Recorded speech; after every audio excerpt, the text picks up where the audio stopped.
इसलिए खिलाड़ी को गरीबी छू सकती है, एक खिलाड़ी को गरीबी छू सकती है, बीमारी नहीं छू सकती। देहात के लोग हैं, गंवार लोग हैं, आप लोग देहाती लोग हैं, जंगली लोग हैं आप, तो सोना देने का पहला काम किसी ने किया है तो जयपाल सिंह मुंडा के नेतृत्व में 1928 में भारतीय टीम ने हॉकी के मैदान में फतह करके कि कलकत्ता के फुटपाथों में नंगे बदन जो आंधियां सहते हैं, कलकत्ता के फुटपाथों में नंगे बदन जो आंधियां सहते हैं, उनसे जाकर सबसे महत्वपूर्ण है एक इंसान दूसरे इंसान की भावनाओं को समझना, उसके साथ मनुष्य जैसा व्यवहार करना और उसके हितों की रक्षा करना, उसे असल में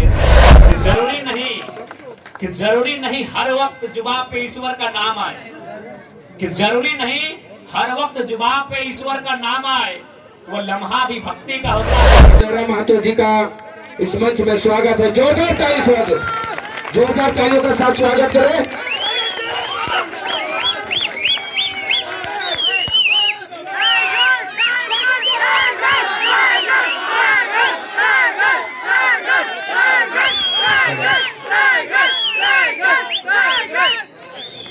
देश के महान संत हुआ करते थे, उनका नाम था विवेकानंद। उन्होंने एक बार कहा था कि भारत के युवाओं को फुटबॉल खेलना चाहिए।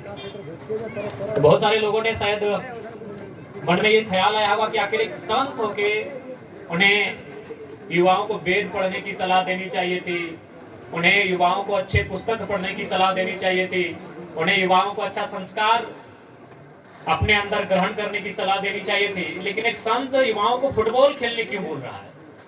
तो ये समय था 1900 से पहले का। उस समय भारत देश अंग्रेजों के अधीन था, अंग्रेजों के अधीन तो था ही, साथ ही हम लोग काफी विचारों से बटे हुए हैं, आज भी बटे हैं, धर्म के आधार पर, जात के आधार पर, भाषा के आधार पर। तो महान संत विवेकानंद का यह मानना था कि अगर भारत के युवा फुटबॉल खेलेंगे तो उनमें विचार मिलेगा, जब वो एक दूसरे के साथ खेलेंगे, एक दूसरे के साथ जुड़ेंगे, तो भारत देश की आजादी भी ये सहायक होगा। इसलिए आज आप देख लीजिए, किसी मैदान की बात कीजिए, आपने कभी किसी भी खिलाड़ी से उसका जात से और धर्म से परिचय नहीं लिया। जब देखिएगा हाफ टाइम का खेल होता है तो जिस जर्सी को हम पहनते हैं, खासकर गांव देहात के खेलों में, उसी जर्सी को बदलकर दूसरा खिलाड़ी आता है। जबकि आप अपना घर में चले जाइए, यदि आपका सगा भाई है ना, तो आपका पहना हुआ ड्रेस नहीं पहनेगा, इतना बदबू देता है। लेकिन जब आप फुटबॉल के मैदान में आते हैं तो उसी जर्सी को हाफ टाइम में या फिर जब खिलाड़ी का चेंज किया जाता है, उसी जर्सी को, भले वो पलट दे, कभी कभी होता है खिलाड़ी जब ज्यादा बदबू आता है जर्सी को पलट के मैदान में आ जाता है, लेकिन उसी जर्सी को पहन के आता है। इसीलिए विवेकानंद ने कहा था अगर आप साथ में खेलोगे वहां जात पात का जो भेद है वो मिटेगा और आप एक दूसरे के करीब आएंगे। तो खेल हमेशा जीवन में होना चाहिए। आज अगर हमारी सरकार थोड़ी सी मेहनत करे तो नो डाउट बहुत अच्छे अच्छे खिलाड़ी तराशे जाएंगे।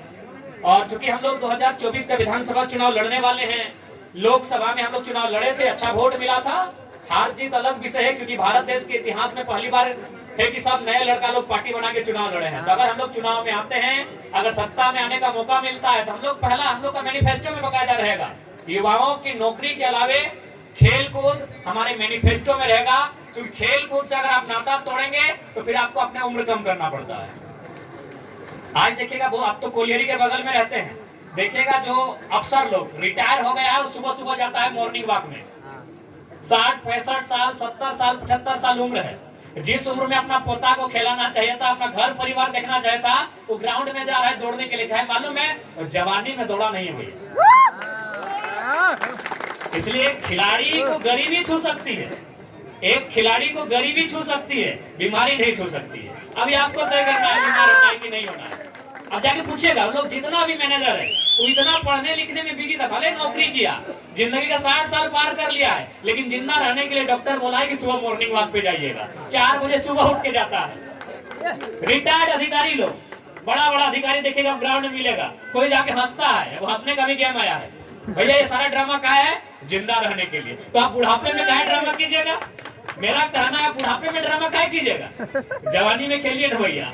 अरे कुछ भी कीजिए, इंजीनियर बनिए, डॉक्टर बनिए, वकील बनिए, किसी ने नहीं रोका है। 2 घंटा एक खेल से नाता जरूर रखिएगा। अगर आप जवानी में खेलोगे तो बुढ़ापा में जाके नाती पोता खिलाओगे, इसलिए जवानी में खेलो, नहीं तो बुढ़ापे में आपको नाती पोता खिलाने के समय में ग्राउंड में दौड़ना होगा।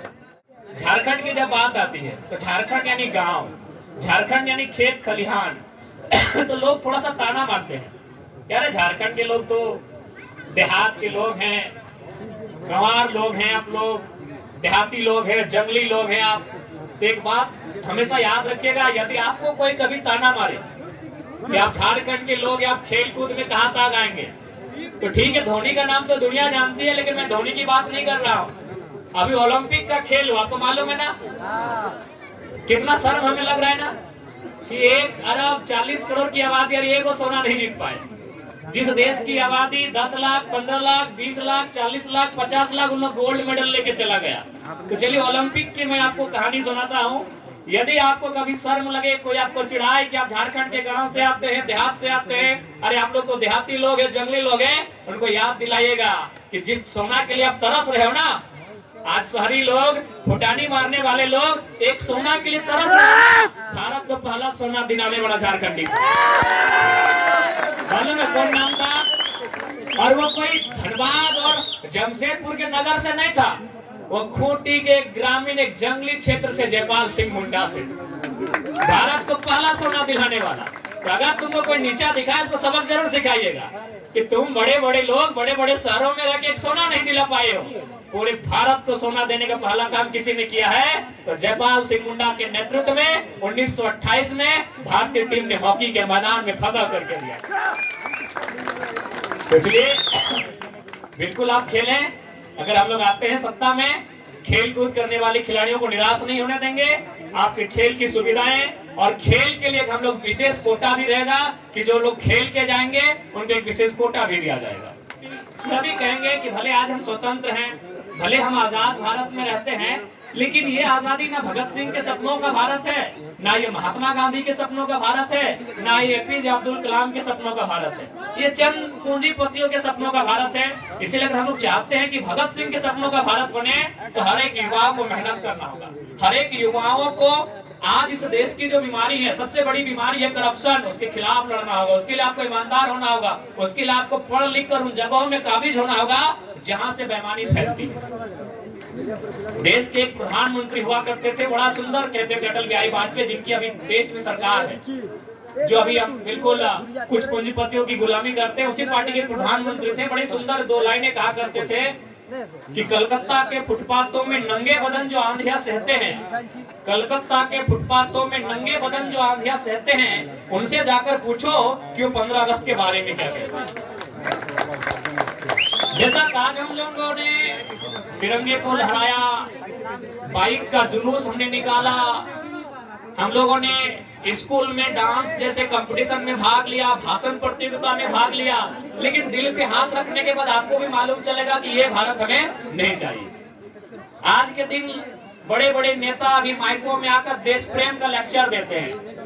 15 अगस्त के दिन, 26 जनवरी के दिन वो देश प्रेम का लेक्चर देते हैं। तो देश प्रेम का मतलब थोड़ी है कि केवल पहाड़ों से प्रेम करें, यहाँ के नदियों से प्रेम करें। देश प्रेम जो 2 शब्दों से मिलकर बना है, देश और प्रेम, उसका मतलब है देश के मनुष्य से प्रेम होना चाहिए। आज सबसे ज्यादा झंडा कहाँ फहराया गया?